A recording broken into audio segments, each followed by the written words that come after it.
Il est 13h à Conakry, merci de votre fidélité. Bienvenue dans ce journal dont voici les titres.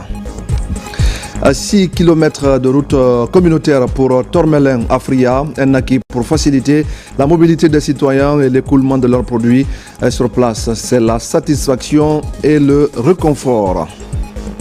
Nous parlerons dans ce journal du concours sur la promotion de la langue française. Les lauréats sont connus et sont récompensés par les organisateurs. L'objectif est de valoriser le français dans sa diversité et dans son utilité. Il sera question enfin de l'employabilité des jeunes. Le ministère de la Jeunesse vient de lancer le projet Fier à Conakry. Des centaines de jeunes de la capitale, de Kindia et de Mamou sont concernés. Voilà pour le sommaire. Bonjour à tous. La communauté chrétienne célèbre ce dimanche la fête de Pâques. Elle marque cette fête la fin de 40 jours de jeûne, de prière et de dévotion. Mais avant, et comme d'habitude, les fidèles de la cathédrale Toussaint ont célébré le Vendredi Saint. Ils ont rendu hommage au Seigneur à travers des prières et une marche pénitentielle. Marwan Kamara. À la cathédrale Toussaint de Conakry, la liturgie du Vendredi Saint rassemble les fidèles chrétiens venus des communes de Conakry. Un moment de communion marqué par des prières universelles solennelles durant lesquelles les fidèles se lèvent et s'agenouillent. Cet acte dévotionnel unit les fidèles aux souffrances du Christ. Il faut être reconnaissant envers Dieu qui est parti nous voir pour lui donner ça. Donc, donne-moi le souffle, mon souffle de vie. Il l'a décidé, il l'a fait pour remercier Dieu d'avoir amené sa création ou sa créature jusqu'à ce point-là. Cette journée est aussi ponctuée par la marche pénitentielle, une activité qui accueille une foule immense composée d'hommes en particulier. Des moments de témoignage de foi et de l'engagement de chacun à se mettre sur la trace de Christ. C'est une marche que Jésus a effectuée lorsque il allait sur le calvaire, lorsque il allait à Golgotha, sur les rues de Jérusalem, après avoir été jugé.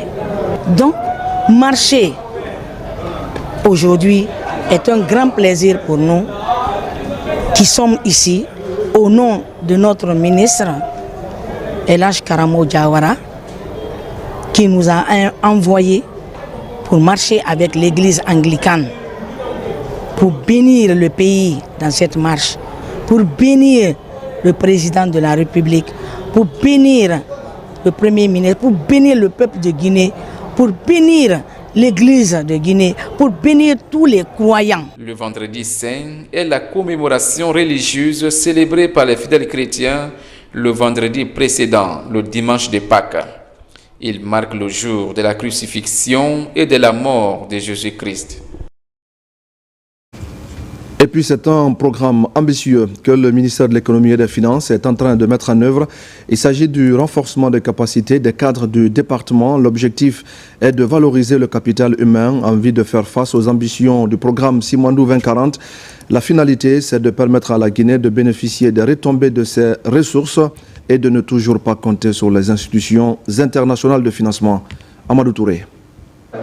Dans le cadre du renforcement du capital humain conformément à la vision Simandou 2040, le ministère de l'économie et des finances lance le programme cadre de renforcement de capacités institutionnelles du département. Une initiative appuyée par le programme des Nations Unies pour le développement PNUD. Objectif, renforcer la gestion des finances publiques dans le but de garantir une gouvernance efficace et transparente. On voudrait aujourd'hui, à travers ce programme, effectivement, bâtir un écosystème qui intègre en fait toutes les infrastructures, de sorte que la gestion macroéconomique, la gestion des finances publiques soit effectivement arrimée, si vous voulez, à ce qui est attendu aujourd'hui des revenus des secteurs miniers. Il s'agit d'un programme très important qui permettra de renforcer les capacités institutionnelles, de moderniser les institutions et aussi de coordonner toutes les chaînes. Au fait, c'est nécessaire surtout pour donner un bon soubassement pour le développement de la Guinée. Ce programme de renforcement des capacités des ressources humaines rime avec la volonté des autorités de la transition à éviter à la Guinée le spectre de la malédiction des ressources naturelles à laquelle nombreux pays riches en ressources minières ont été victimes. Nous sommes en train de bâtir des schémas de développement et qui vont s'appuyer sur la projection des ressources que nous allons encaisser. Et la projection fait un encaissement annuel de près de 2 milliards de revenus fiscaux, chose qui est très importante. 25% des recettes sont supposées aller à Simandou Academy, 5% de recettes également au système éducatif. Il faut que nous ayons des compétences exceptionnelles dans des domaines pointus. Cette initiative, au-delà des capacités citées, va permettre à la Guinée de mobiliser plus de ressources et de rendre efficace le système de mobilisation et de sécurisation des ressources internes face au risque de déperdition. Dans l'actualité encore, le ministre de l'Agriculture vient de lancer les opérations de recensement biométrique des populations de Zérékoré, une initiative qui s'inscrit dans le programme national de recensement administratif à vocation d'état civil. Sur place, le ministre Félix Lama exhorte les citoyens à se mobiliser pour se faire recenser. Mohamed Salioupaï. Après la réunion préparatoire avec toutes les couches sociales de Zali, le ministre de l'Agriculture et de l'Élevage lance les opérations dans la région forestière. Invite est faite pour une mobilisation massive autour de ce recensement 2025. C'est au quartier commercial que le ministre Félix Lama, en compagnie des autorités régionales, préfectorales et communales, des notabilités et populations, s'est acquitté de son devoir citoyen. C'est un acte citoyen que je viens d'accomplir ici à Zérékoré dans le quartier commercial en me faisant enrôler afin que je puisse bénéficier d'une identité physique, mais également que je puisse figurer sur la liste électorale qui sera issue de ces recensements. J'invite donc toute la population de Zérékoré à sortir massivement pour se faire recenser, pour se faire enrôler. Pour ce recensement, on a besoin de 3 documents essentiels. Nous avons besoin soit de l'extrait de naissance, qu'il soit classique ou bien biométrique, ou un jugement supplétif avec transcription, ou un certificat de nationalité. Pour ceux qui n'ont pas d'extrait, qui n'ont pas d'acte de naissance, qui n'ont pas de jugement, qui n'ont pas de certificat de nationalité, passent au niveau des fiches d'identification des personnes sans acte. Les superviseurs communaux vont récupérer avec eux, vont essayer de déposer au niveau de la justice. La transcription se fera au niveau des communes. Pour l'inclusivité des opérations, les autorités locales sont engagées à mobiliser les citoyens à se faire recenser. Nous, on va continuer à dire à tous les agents, à tous ceux qui sont impliqués dans ce processus de recensement, la presse, publique, privée, même les crieurs publics, ils sont concernés pour la mobilisation. Le ministre de l'Agriculture et de l'Élevage a visité quelques carles installés dans les différents quartiers où quelques citoyens se sont déjà fait recenser. J'étais la première personne à être enrôlée dans ce quartier. Tout s'était très bien passé par la grâce de Dieu. Pour l'accomplissement de ce devoir citoyen, 526 carles sont déployés dans la région de Zérékoré, dont 98 dans la commune urbaine, et 526 agents assureront le bon déroulement des opérations de ce recensement biométrique. Une route communautaire pour Tormelin, Afria, à 6 km réalisée pour faciliter le déplacement des citoyens et l'écoulement de leurs produits. Une action d'utilité publique qui pourrait booster l'économie locale et protéger donc les populations des accidents de circulation. On fait le point avec Nabila Moussa Kamara. C'est le soulagement pour les populations de Tormelin, plus précisément celles de Wulunkobi et des villages environnants. Des localités qui sont désenclavées par cette route communautaire de plus de 6 km réalisée par la société Top Guinée Mining. Une façon pour cette entité de remplir sa responsabilité sociétale envers les localités impactées. Il y a des centaines de camions qui roulent tous les jours sur la route minière. Donc vivre avec les personnes aussi sur la route, c'est un dégât, c'est un risque. Également le côté économique, puisque les communautés, la plupart d'entre elles, c'est des paysans qui font l'agriculture, qui font des activités lucratives. Il faut faire les échanges entre le centre urbain et les villages. Reliant le district de Woulunkobi au secteur de Baladougou, cette route communautaire va contribuer à réduire les accidents de la circulation entre les villages. La réhabilitation de cette route s'inscrit en droite ligne de notre politique globale de développement communautaire. Elle vient résoudre des questions à plusieurs enjeux. L'enjeu sécuritaire, l'enjeu économique, l'enjeu du développement local à travers la construction des infrastructures socio-économiques de base et l'enjeu social. Le désenclavement de ce corridor très fréquenté est le fruit de la main tendue des autorités préfectorales de Firia. La route minière, elle est faite pour transporter la bauxite. Elle n'est pas faite pour être empruntée par les communautés. Mais les communautés ne peuvent pas laisser cette route tranquille si elles n'ont pas leur propre route. C'est ce qui a poussé les autorités à organiser ces séances de travail et des recommandations ont été formulées. Monsieur le préfet, votre implication personnelle dans la résolution des conflits, la sensibilisation des partenaires miniers et les populations des zones minières de notre localité a redonné de l'espoir, car nous en vivons aujourd'hui avec beaucoup de satisfaction qui s'explique par la construction de plusieurs forages, la réhabilitation de certaines pistes rurales, l'octroi des contrats communautaires, la création des emplois directs et indirects, assistance aux impactés lors des fêtes religieuses. En plus de cette route communautaire, un ouvrage de franchissement sera aussi mis à la disposition des populations. Dans le plan d'action de la société Top Guinée Mining, des forages sont aussi prévus pour les villages. La région de Kankan aura bientôt un hôpital à caractère universitaire. C'est à Foussin, dans la commune rurale de Karfamoria, que l'infrastructure sera construite. Avant les travaux de terrassement en perspective, les acteurs impliqués dans le projet étaient sur le terrain pour voir comment viabiliser le site. Yamokaba. À la périphérie de Kankan, le district de Foussin, choisi pour abriter le futur hôpital régional de Kankan. Ce projet hospitalier à caractère universitaire sera bâti sur une superficie de 7 hectares. La construction de l'établissement sanitaire régional de Baté représente une opportunité unique de bâtir un lieu de soins, d'enseignement et de recherche à la hauteur des ambitions de la médecine de demain. Le site de Kankan, c'est un site qui est impeccable, donc du coup je pense que après cette mission, on va essayer de voir l'étape suivante qui sera ce qu'on appelle ici le terrassement du site pour qu'enfin nous puissions démarrer les travaux dans un bref délai. L'entreprise aujourd'hui qui est chargée d'exécuter ces travaux-là au bénéfice du ministère de la Santé, c'est que l'entreprise est fin prête.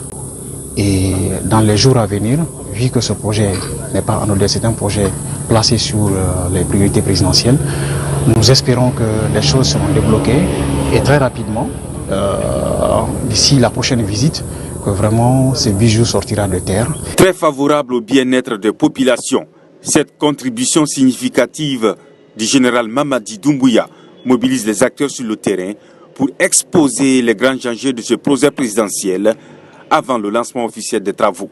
Le président de la République a offert 4 hôpitaux régionaux à la Guinée et il a demandé de les paramétrer de la même façon pour les 4 régions. Le travail a été entamé pour Kindia, Labé, aujourd'hui on est à Kankan et après on continuera pour Zérékori. L'hôpital régional, là, on avait parlé depuis combien de temps? Ça a été présenté combien de fois? Mais grâce au CNRD, grâce aux initiatives du général Mamadi Doumbouya, c'est devenu une réalité. Rester en bonne santé tout au long de sa vie définit les axes prioritaires du président de la République. En attendant, le service continue au sein de cet établissement qui accueille toute la savane guinéenne.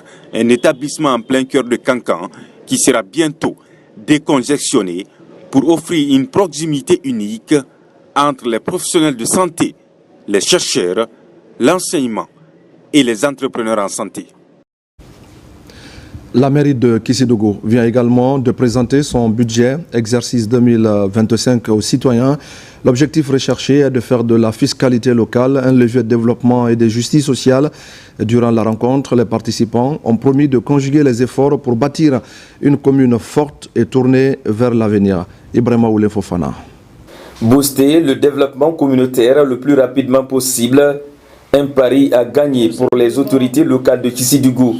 Au cœur des priorités de la mairie, la mobilisation des ressources locales pour ainsi impulser cette dynamique au cours de ce conseil communal. Un budget de plus de 4,7 milliards est présenté pour l'exercice 2025. Le budget citoyen vous sera présenté en un langage plus simple et accessible, permettant ainsi aux citoyens et citoyennes d'être mobilisés et des infrastructures qui seront réalisées par la commune dans le budget exercice 2025. D'où l'intérêt est pour vous, les citoyens, de contribuer à son exécution en payant sans contrainte ses impôts et taxes. Durant toute cette journée de présentation du budget communal, les citoyens présents à la rencontre sont édifiés sur la gestion budgétaire et la planification des projets à travers des documents. L'initiative est appréciée par les partenaires. Le budget 2025 présenté aujourd'hui est un document simplifié, accessible, conçu pour être compris par tous. Il permet à chaque citoyen, à chaque organisation de la société civile, à chaque partenaire de suivre les priorités de la commune, de participer aux décisions et d'exiger des comptes sur l'utilisation des ressources publiques. C'est un devoir sacré qu'on ne doit pas manquer par rapport à la redevabilité. Avec ce montant de plus de 4,7 milliards, il est prévu de faire beaucoup d'investissements dans plusieurs infrastructures sociales de base. Ce budget prévoit également des équipements de travail afin de renforcer les capacités opérationnelles de la mairie de Kissidougou. Je le dis également en titre, les lauréats du concours sur la promotion de la langue française sont connus. Ils ont reçu leur prix du ministère des Affaires étrangères et de la Commission de la francophonie, une compétition pour encourager les apprenants à faire la promotion de la langue française à travers le monde. Nabila Moussa Kamara. Le ministère des Affaires étrangères est en synergie d'action avec la Commission de la francophonie pour célébrer la quinzaine de la francophonie. Cette rencontre marque la clôture du concours sur la promotion de la langue française ProLaf. Cette première édition a pour thème « Je médique donc j'agis ». Au cours de cette compétition, les stratégies de promotion de la langue française sont mises en place pour créer de l'émulation entre les jeunes élèves. La compétition a une importance capitale car ils permettent aux élèves de renforcer leur confiance en eux. Ils permettent aussi de découvrir de mieux la langue française. Je voudrais dire aux autres que tout le monde peut faire ce qu'on a fait ici, qu'il faut juste croire en soi. À ce rendez-vous, plusieurs cadres du ministère des Affaires étrangères ainsi que ceux des ministères sectoriels ont rehaussé de leur présence pour encourager la mise en pratique la politique de promotion de la langue française. La ProLaf est une activité phare qui laisse aux jeunes la possibilité d'imaginer et de bâtir un monde meilleur avec une langue commune qui est le français. Les objectifs visés par ce concours sont entre autres développer chez les enfants l'esprit de créativité à partir des mots, renforcer leur capacité rédactionnelle en français, permettre aux jeunes élèves de montrer à la communauté éducative leurs talents, leur degré de connaissance et de remaniement de la langue française. Pour encourager ces jeunes élèves, les lauréats à ce concours sont récompensés à travers des prix. Des activités culturelles ont couronné cette compétition. Et nous allons prendre à présent la direction de Koya, notamment à Manéa, pour parler de la visite de terrain de l'entrepôt de la pharmacie centrale de Guinée. La délégation conduite par la secrétaire générale du ministère de la Santé a constaté le niveau d'avancement du chantier. Et pour l'occasion, une réunion du comité de pilotage a été organisée pour parler des problèmes qui entravent l'exécution correcte du projet. Adia Toubari, Alpha Kamara. Sur cette superficie de 8500 mètres carrés est érigé l'entrepôt de la pharmacie centrale de Manéa. Cette infrastructure prend forme. Le chantier bénéficie d'un suivi régulier des autorités sanitaires. Sur le site, les ouvriers s'activent dans l'acheminement des gros ouvrages. Les travaux qui se font sur ce site sont en 3 lots. Un premier lot concerne tout ce qui est génie civil. Le deuxième lot concerne ce qui est système chauffage, ventilation, climatisation, la fourniture du transformateur et la fourniture du générateur. Le troisième lot concerne tout ce qui est structure métallique, comme vous voyez, et la couverture, plus les panneaux sandwich. Alors nous sommes satisfaits parce que ce projet de construction de l'entrepôt moderne de la pharmacie centrale de Guinée est une première, est une première dans le pays, et ça c'est sur l'ère du CNRD. Cet entrepôt a des caractéristiques très importantes. L'entrepôt en construction rentre dans la politique de modernisation des installations de la pharmacie centrale de Guinée pour répondre aux normes de stockage des produits de santé. Sur place, le comité de pilotage tient une réunion avec l'entreprise chargée du projet. Dans l'ensemble, les travaux se passent très bien, avec un léger retard qui est accusé par l'entrepreneur. Cependant, des consignes strictes ont été données selon les instructions du ministre qui fait vraiment de l'achèvement des infrastructures en cours une de ses priorités pour accélérer les travaux dans le strict respect du cahier de charge. Cette infrastructure s'inscrit dans le cadre de l'amélioration de la logistique sanitaire qui est assurée par la pharmacie centrale de Guinée, conformément à la vision du chef de l'État, le président Mamadi Doumbouya. Avec le non-respect du délai contractuel par l'entreprise chinoise, une date butoir de finalisation des travaux est fixée pour le 30 juin. À terme, cet entrepôt de stockage va permettre à la pharmacie centrale de Guinée de renforcer la chaîne d'approvisionnement des structures sanitaires à médicaments de qualité et à moindre coût. Autonomisation économique des femmes en Guinée, la direction des KEF mène des actions sur le terrain. Elle vient d'initier une rencontre pour accompagner les femmes dans leurs efforts d'épanouissement et pour contribuer au développement socio-économique de notre pays. Sona Sagno.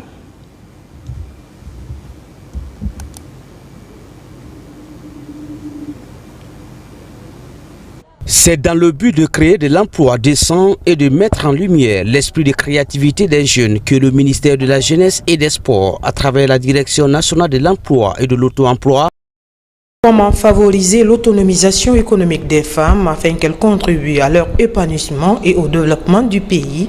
Tel est l'objectif de cette rencontre. Ce projet émane d'une réflexion collective entre la direction de la KF et de Sounou Assurance. La stratégie consiste à informer et à sensibiliser les apprenantes des KF.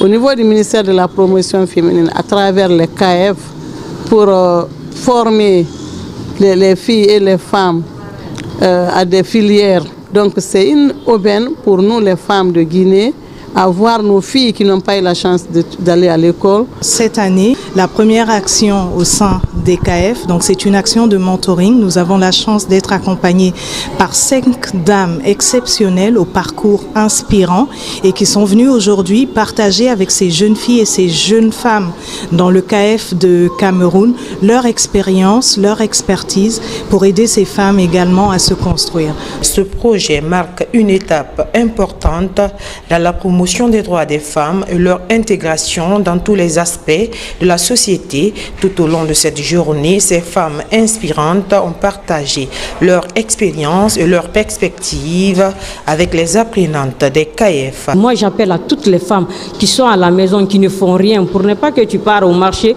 revendre quelque chose. Tu ne peux pas gagner beaucoup de revenus, mais si tu apprends un métier qui est comme la couture, la coiffure, tu peux gagner quelque chose.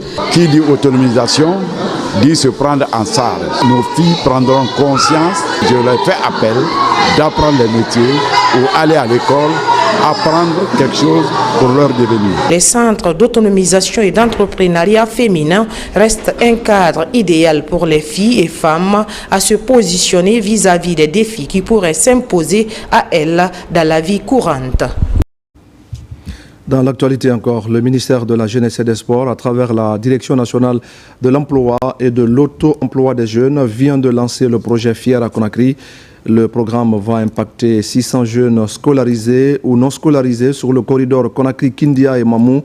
Il s'agit de permettre aux bénéficiaires de se professionnaliser et d'accéder facilement à des emplois décents. Moussa Komara.